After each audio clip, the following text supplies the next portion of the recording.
Es confirma que sóc el meu hater número 1. Fa mesos que tenia la idea de pujar vídeos a TikTok i em resistia a fer vídeos per el típic que passa quan comences a gravar vídeos. Al principi els vídeos que surten fan una mica de vergonyeta. I com aquest 2025 potser està sent el pitjor any de la meva vida, dic, mira, pitjor ja no estarem. Jo pujo els vídeos i me la suda el que em digui qualsevol. Si no, potser no hagués començat mai, perquè no sé, perquè soc així de burro. L'únic que tenia clar és que els vídeos editats, encara que els edites ràpid, estarien ben editats. Al final porto des de 2020 editant vídeos, he editat vídeos de milions i milions de visites, òbviament sempre treballant darrere de càmera, però de posar-me davant de càmera ha sigut la novetat. I no, sorprenentment tinc amics i coneguts que van veient algun que altre vídeo i que em diguin coses positives dels vídeos, dius, bueno, pues no estarà tan malament. Em va sorprendre l'altre dia que em van dir, hòstia, se't veu supercòmode parlant a càmera.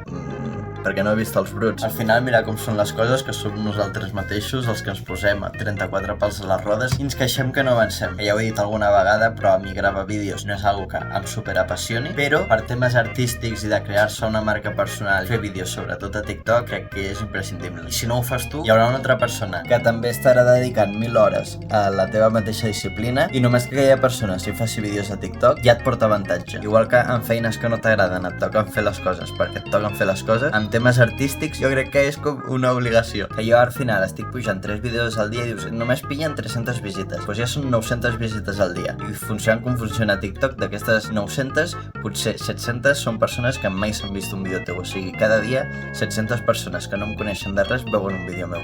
Doncs està molt bé. A mi em poses a explicar coses de fotografia davant de 700 persones i em cago damunt.